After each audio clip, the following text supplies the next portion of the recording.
Vamos lá, caso Lucilene. Olha só que imagem de desespero, gente, a Lucileide. Mostra, por favor.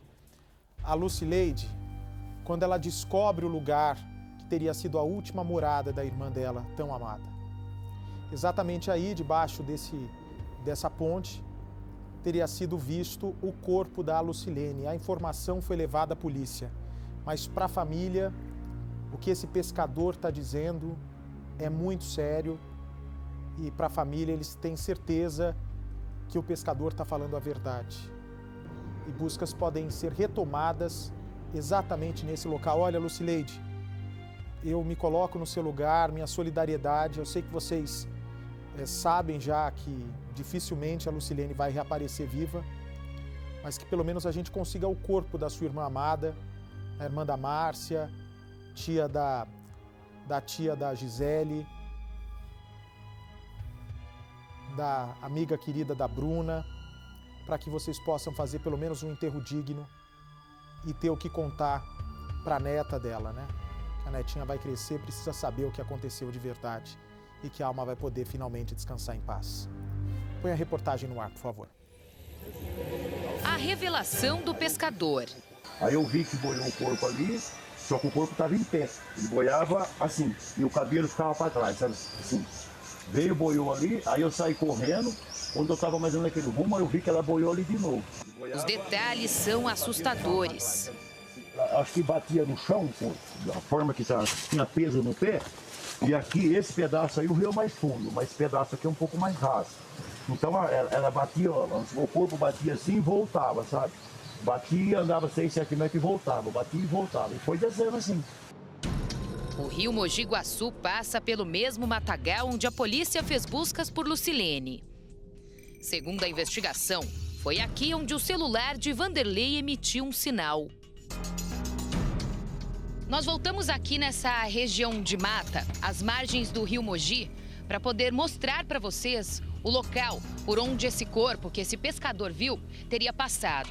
Nesse mesmo local, a polícia fez as buscas com os cães farejadores. Nossa equipe chegou a acompanhar as buscas na época. Inclusive, de acordo com a investigação, o cão farejador apontou que o Vanderlei teria passado por aqui e a Lucilene também. Então, por isso, a polícia focou nesse local e estava aguardando o momento exato para retomar as buscas, porque choveu muito, atrapalhou o solo, então por isso as buscas foram interrompidas. Agora nós vamos contar em detalhes o que esse pescador viu. Mas antes de contar isso, vale a pena falar quem é ele. Esse homem é um pescador na região de Descalvado, a cidade onde a Márcia mora. Ele é amigo da Márcia. Ele não conhece a Lucilene. Por isso, quando viu um corpo passando aqui pelo rio Mogi, ele não chegou a avisar logo de início. Demorou para falar. Depois disso, tentou entrar em contato com a Márcia pelas redes sociais. Como não conseguiu, só agora os dois tiveram contato. E ela, de fato, descobriu o que esse pescador, amigo dela e também do marido dela, viu ali no rio Mogi. A gente nunca imaginava que ela ia estar nesse rio, porque essa pessoa que achou ela também podia ter visto ela, podia ter avisado antes. Agora, que demorou muito para avisar? Sim, eu acho que demorou muito. Aí cada dia que passa a nossa agonia está aumentando, a tristeza sem saber onde ela está. O pescador não se lembra exatamente o dia, se era 27 ou 28 de dezembro. Mas ele contou para a Márcia que estava à beira do rio Mogi para pescar e que naquele momento em que viu o corpo passar, estava limpando a canoa dele. Momento em que ele percebeu que do outro lado do rio ele tinha uma certa distância de quando o corpo passou. Do outro lado do rio, ele percebeu que algo diferente estava passando. Chegou até mesmo a pensar que fosse o tronco de uma árvore ou até mesmo uma lontra. Mas aí viu que afundou e quando subiu novamente, percebeu que tratava-se de uma pessoa, mais especificamente de uma mulher. Porque, segundo ele, toda vez que o corpo subia, e não era boiando, não era deitado, era em pé. Toda vez que o corpo subia, o cabelo vinha para trás, um cabelo escuro, segundo ele. Ele disse que daqui do outro lado se desesperou e viu que o corpo continuou indo na direção do rio, seguindo a correnteza. Só que ele não conseguiu ir até lá, pois estava sem a chave do barco. O barco que estava a alguns metros de distância. E a canoa ele estava limpando naquele momento. quando se deparou com aquela cena, ele ficou desesperado. Até mesmo pensou que uma pessoa havia se afogado. Ali ele já tinha certeza que a pessoa estava morta. Mas um detalhe chamou a atenção desse pescador. Ele afirma em detalhes que o corpo realmente não boiava, não estava deitado. Isso ele achou estranho. Para ele, havia algo preso nos pés dessa pessoa, que fazia com que ela ficasse em pé. E toda vez que o corpo afundava e subia, era dessa seguinte forma. Por isso que ele conseguiu perceber que essa pessoa estaria com alguma coisa presa nos pés, enroscada, porque não deixava ela subir totalmente, o corpo inteiro. Depois que ele viu aquela cena e que o corpo rapidamente sumiu, ele voltou para casa. Ficou pensando durante alguns dias do que se tratava, já que, segundo ele é acostumado a ver alguns corpos passando pelo rio. Como ele trabalha aqui, como ele pesca no local, muitas pessoas se afogam. Ele já teve que lidar com situações parecidas. Então, muitas vezes ele conseguiu chegar até o corpo, trazer até a margem e chamar a polícia. Mas naquele dia, ele não fez isso. Os dias se passaram, ele não sabia o que fazer, nem sonhava que a irmã da Márcia estava desaparecida. Só depois ele se deu conta de que poderia ser a Lucilene. Foi aí que ele decidiu ligar para a Márcia. Conseguiu entrar em contato com ela. A Márcia foi com ele até a beira do rio, no local exato onde ele viu o corpo passando. E foi exatamente ali que o pescador contou em detalhes para a irmã de Lucilene o que tinha visto naquele dia. Foi entre dia 28 e dia 29 de dezembro, foi no final do ano. Aí eu vi que boiou o corpo ali, só que o corpo estava em pé. Ele boiava assim, e o cabelo ficava para trás, sabe? Assim. Veio, boiou ali, aí eu saí correndo. Quando eu estava mais ou menos naquele rumo, eu vi que ela boiou ali de novo. Aí eu vim aqui onde nós está, ela boiou aqui. Esse lado do rosto dela aqui, ó, parece que falta até um pedaço de... tá preto, sabe? Assim, boiou aqui, aí deu mais uma boiada aqui, desceu, batia no chão e voltava, batia no chão e voltava. Entre dia 28 e dia 29 de dezembro, foi no final do ano. Aí eu vi que boiou o corpo ali, só que o corpo estava em pé. Ele boiava assim, e o cabelo ficava para trás, sabe? Assim. Veio, boiou ali, aí eu saí correndo. Quando eu estava mais ou menos naquele rumo, eu vi que ela boiou ali de novo. Aí eu vim aqui onde nós está, ela boiou aqui. Esse lado do rosto dela aqui, ó, parece que falta até um pedaço de... tá preto, sabe? Assim, boiou aqui, aí deu mais uma boiada aqui, desceu, batia no chão e voltava, batia no chão e voltava. E foi descendo de rio abaixo. Eu não fui atrás, porque eu estava sem a chave do meu bar.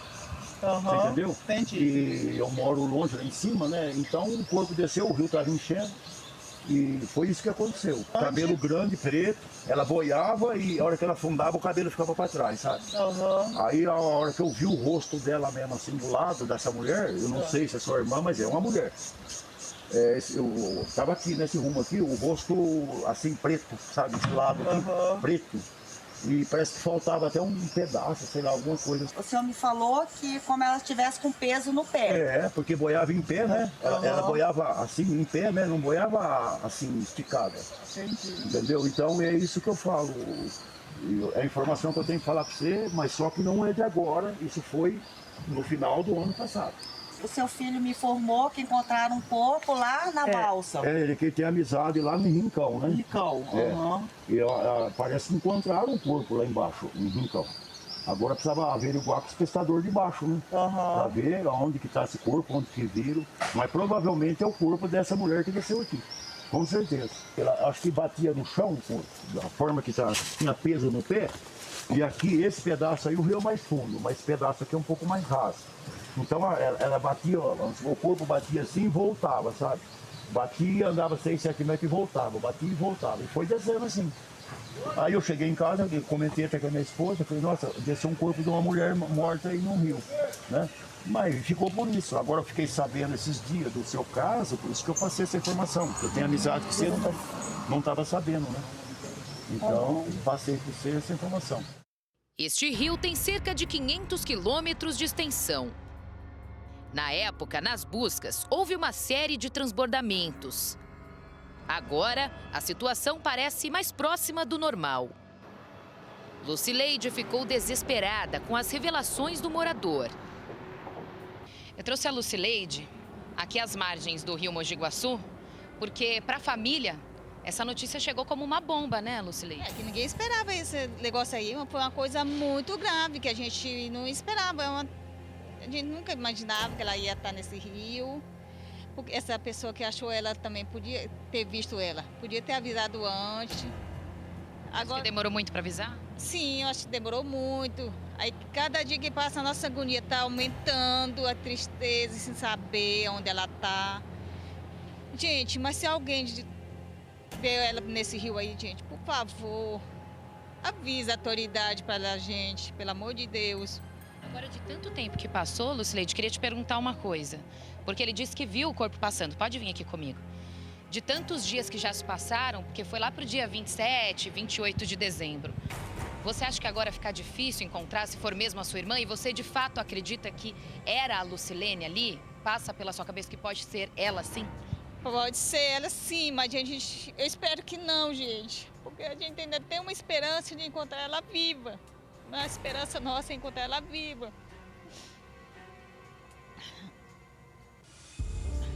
Lucileide, a gente mostrou que o rio Mogi Guaçu, enfim, ele é grande, né? Passa por várias regiões, porém a grande coincidência é que foi no local onde as buscas foram feitas com os cães farejadores, né? Isso dá uma aflição maior? Dá, mais ainda, porque aí a gente fica em dúvida. Será que era ela mesmo ou não? Agora, o fato desse pescador diz que o corpo passou e ele falou que o que chamou a atenção é que parecia que estava amarrado alguma coisa embaixo, porque o corpo não boiava deitado, né? Diz que não boiava e a gente fica... Será que ele teve capaz de a pessoa fazer essa maldade tão grande com ela? Por que essa maldade tão grande com a minha irmã? Por que não deixou ela para a gente menos enterrar e acabar esse nosso sofrimento se ela estiver morta? Agora, o que eu queria contar para vocês é que esse pescador já havia contado para Márcia, mas eu conversei com algumas autoridades policiais aqui da região e essas autoridades informaram que é comum que alguns pescadores, pessoas que trabalham às margens do rio, acabem presenciando cenas como essa, de pessoas que de repente se afogaram, corpo passando aqui pelo rio. E geralmente, segundo essas autoridades, essas pessoas que presenciam cenas como essas, elas tentam retirar o corpo de alguma forma. A gente percebe que tem uma correnteza aqui, então não é um trabalho fácil. Mas tentam retirar o corpo e chamam o resgate, chamam a polícia, chamam os bombeiros. O pescador diz que nesse dia em específico, ele não conseguiu alcançar porque estava lá do outro lado. Então não estava próximo a ele e ele não estava de barco, por isso que ele não conseguiu alcançar. E segundo ele também não avisou de pronto, porque ele ficou com medo. Já que era um corpo de uma mulher, ficou com medo de que sobrasse algo para ele em relação à polícia. A Lucileide estava contando aqui que ela gostaria muito que essa notícia tivesse chegado antes para vocês. Antes para a gente, né, que a gente já tinha tomado providência. Agora, se for isso, vai ser difícil a gente achar ela. É muito imenso esse rio aqui, comprido. Tem que ver onde vai parar, né? Esse dia todos. Será que a gente um dia vai encontrar ela ainda? Só o Vanderlei para dizer se ele jogou ela aqui ou não. A polícia já foi avisada sobre o que o pescador diz ter visto naquele fim de ano. E a possibilidade de uma descoberta aumenta ainda mais. Essa suspeita caiu como uma bomba para a família. Para quem não sabe, a Lucileide, ela não mora aqui. Qual cidade que você é? Moro de Altamira, Pará. Ela não mora aqui, ela mora no Pará. E ela veio para cá, né, abriu mão da própria vida pela vida da irmã e pela vida da mãe. Só que daqui a alguns dias a Lucileide vai embora, ela tem que ir, porque ela tem alguns compromissos, ela tem a família dela lá também. Como é que vai ser para você deixar aqui a cidade de Porto Ferreira sem saber onde está sua irmã? Gente, eu não sei o que eu vou fazer, porque eu estou triste, porque eu tenho meu trabalho, tenho minha família lá. Aí eu não sei o que deixar minha mãe aqui, como, sem certeza que aconteceu com minha irmã e que vai acontecer com minha mãe também. Porque a minha mãe está sofrendo muito. Difícil para todos vocês. Tá difícil mesmo para nós aqui. Deixar ela, aí eu tenho meus filhos, tenho meu esposo, tenho meu trabalho lá, eu não posso ficar só aqui. Meus filhos dependem de mim também lá. Você vai com o coração partido? Foi muito, muito, muito triste. Não sei nem se eu vou conseguir ficar lá, trabalhar lá com a cabeça aonde? Da minha mãe onde está minha irmã, o que vai acontecer com minha mãe e com a Márcia também. A Lucimárcia ficar aqui sozinha, sem a Lúcia, está sendo difícil para a família. Tio, tia, todo mundo aqui, todo mundo, ninguém sabe, ninguém viu. É muito doído para nós, da família.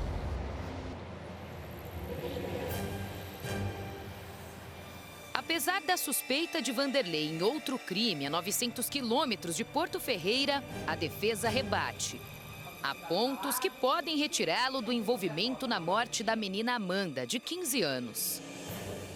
Quem assiste, quem vê, tem a impressão de que ele de fato tem alguma coisa, ou pelo menos há um indício muito forte, uma prova de que ele esteve ali.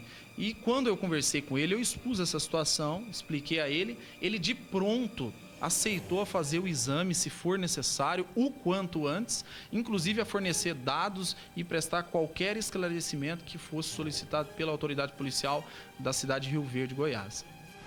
Detalhes que serão apresentados ao delegado de Rio Verde. A polícia de Goiás deve pedir a qualquer momento um exame para comparar o DNA de Vanderlei com o material colhido debaixo das unhas da adolescente. Como a acusação ela é grave, né, nós recebemos isso aí com uma surpresa, inclusive, e o Vanderlei, quando soube, ele ficou abalado, porque realmente é uma acusação muito grave, né? Você acusar alguém, você ser colocado de forma direta numa investigação onde se investiga um crime bárbaro, né, um crime de estupro seguido de morte, onde a população normalmente ela fica sentida, ressentida, um crime violento, né? Então, rapidamente, ele se dispôs a fornecer qualquer material genético que fosse necessário, prestar qualquer esclarecimento, até mesmo para ver o seu nome o quanto antes longe de qualquer especulação com relação a esse crime. Afinal, qual será o próximo passo do doutor Natanael em meio a tudo isso? A polícia de Goiás conseguiu levantar a informação de que Vanderlei tem um carro registrado no município de Rio Verde, um carro vermelho. Coincidência ou não, a família de Amanda, que foi assassinada em 2014, contou para a polícia que naquela época, enquanto todos procuravam pelo corpo de Amanda, um carro vermelho passava pelo local a todo o tempo. O motorista não parou para ajudar. A família na época achou tudo muito estranho. A polícia deve investigar se isso tem a ver com o carro do Vanderlei ou não. O fato é que o advogado de defesa contou que naquele ano de 2014, o Vanderlei não estava com aquele carro vermelho. Ele diz que em 2008, o Vanderlei sofreu um acidente de carro na época com o mesmo carro vermelho e a empresa responsável pelo caminhão que participou ali do acidente pagou todos os custos, deixou o carro em uma oficina mecânica. Porém, quando o Vanderlei foi buscar o veículo, não conseguiu mais. Ele havia perdido a data para a retirada. Por isso, decidiu deixar para lá e nunca mais viu o carro. Ele se envolveu num acidente com um veículo grande, um veículo pesado, e a seguradora da empresa, que era proprietária do veículo, né, que veio a colidir, se chocar com o carro dele, pagou o conserto à época. Só que bem em 2008 ele teve uma proposta para vir para Porto Ferreira trabalhar numa empresa grande aqui na época, num frigorífico. E aí, em razão da situação da época, foi muito corrida a vida dele, ele acabou não retornando a Rio Verde para buscar esse carro. Posteriormente, ele foi lá, me parece que em 2013 ou 2017, isso eu vou confirmar com ele, até porque essa questão do carro também é nova, né? Eu tomei conhecimento disso ontem, né? Que o carro também havia sido especulado pela semelhança do carro que teria sido visto. Ele, quando chegou lá, ele obteve a informação de que o veículo teria sido enviado a um ferro velho, porque tem uma lei estadual ou municipal lá que determinava ela determinava um prazo, e após esse prazo o veículo ele devia ser removido, né? E na época esse carro, a informação que ele obteve lá é que ele foi encaminhado a um ferro velho. No registro encontrado pela polícia, a ligação direta entre o veículo e Vanderlei. O advogado diz que a foto de Vanderlei, que foi comparada ao retrato falado, não condiz com a data do crime, que foi em 2014. Ele contou que aquela foto é bem mais antiga, por isso não tem nada a ver como Vanderlei estava fisicamente no ano em que a Amanda foi assassinada. Além disso, o advogado ressalta também que alguns detalhes passados pelas testemunhas que montaram o retrato falado não condizem com o perfil do cliente dele. Essa foto é a do retrato falado. A outra, segundo o advogado, foi tirada em 2014. Essa foto que foi utilizada ela é uma foto de 2007. Essa foto foi uma foto que o Vanderlei aparece com a filha dele. Né? A gente não sabe ao certo onde conseguiram essa foto. Suspeita-se que foi de rede social. Né? Mas é uma foto antiga, essa foto é de 2007, o Vanderlei ali, fisicamente, ele aparece bem mais magro do que as fotos que nós temos dele do ano de 2014. Para a defesa, outras características também diferem Vanderlei do homem no retrato falado. Nesta matéria, a pessoa que aparece lá, a princípio, é uma pessoa alta, que teria mais de 1,80 m, enquanto o Vanderlei é uma pessoa de estatura média, ele tem pouco mais de 1,70 m. Vanderlei já confirmou que esteve na cidade de Rio Verde e que inclusive morou por lá, mas em data diferente ao ano em que Amanda foi morta. Ele me disse que em 2008 ele se mudou de Rio Verde. Ele mudou-se para Rio Verde em 2005. Em 2008 ele recebeu essa proposta e veio para Porto Ferreira. Após 2008, ele me colocou o seguinte, que de 2008 a 2013 ele chegou aí 3 vezes a Rio Verde. 3 vezes. E nestas 3 vezes que ele foi lá, ele inclusive estava acompanhado. Ele me disse que estava acompanhado. Depois ele retornou lá somente em 2017. Eu não me lembro agora se foi 2017 ou 2018, porque nem ele tinha essa certeza se era 2017 ou 2018. Mas ele falou que, pelo que ele se recorda, foi em 2018. Contudo, ele disse que tomou uma multa lá quando ele foi, por excesso de velocidade. E que ele sabe, inclusive, onde está essa multa. Ele falou que essa multa está guardada e ele consegue apresentar essa multa, até porque também ela ficou registrada, né? Então é fácil chegar até esse documento. A defesa de Vanderlei deve apresentar cada detalhe para a polícia de Rio Verde. Mas, de qualquer forma, o delegado de lá já afirmou que vai pedir o exame de DNA para fazer a comparação. Vanderlei não é obrigado a produzir provas contra ele mesmo. Caso ele não aceite fazer este exame, o delegado deve partir para outros detalhes, como ouvir novamente as testemunhas que fizeram o retrato falado e também algumas diligências que não podem ser reveladas.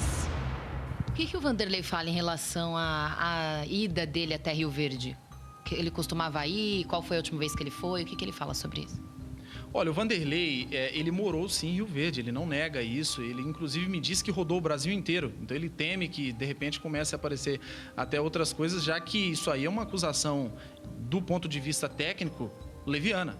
Até porque é uma situação grave, isso poderia ser resolvido de forma administrativa, até porque o Vanderlei, de início, ele já topou a fazer um exame, né, se fosse necessário, a fornecer todos os dados que fossem solicitados. Ele encontra preso atualmente, né, em prisão temporária, o que poderia vir a tentar, inclusive, contra a sua própria vida, né, já que nós sabemos como funciona dentro de um presídio, né, dentro de uma cadeia.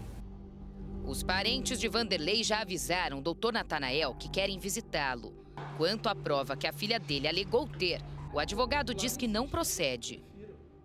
São vários depoimentos, provas, tudo que é investigado pela polícia. Vanderlei está preso há 20 dias. A polícia pode ou não pedir para prorrogar essa prisão temporária. Ele ainda não sabe se deve continuar na prisão ou não. É uma incógnita. Mas mesmo assim, Vanderlei, de acordo com o advogado, está muito tranquilo. Diz que não tem nada a ver com o desaparecimento de Lucilene, muito menos com o crime praticado em Rio Verde. O que ele demonstrou para a defesa é que está tranquilo e que vai comprovar que todas as acusações contra ele eram falsas.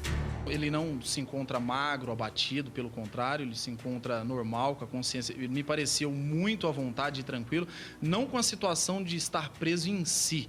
até porque é uma situação constrangedora. Mas com o caso, ele está confiante que realmente a verdade aparecerá e ele será libertado. Isso é o que ele me falou, eu sempre insisto com ele, olha, você deve alguma coisa, você quer falar alguma coisa, explico ele as consequências, né, da polícia eventualmente chegar, né, por meio de provas. Expliquei a ele também uma situação posterior, né, no judiciário, com tudo isso que já aconteceu, isso está sendo vinculado em rede nacional. Eu já deixei ele bem alerta de tudo que pode vir a acontecer. E ele se encontra à vontade com relação a isso. Ele é aquela pessoa que está sendo injustamente acusada de algo que não fez.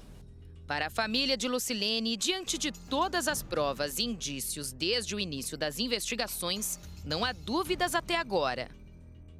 Lucileide, a gente sabe que a polícia está investigando, a gente sabe que o Vanderlei continua preso. Eu queria reforçar essa pergunta e você falar em nome da família.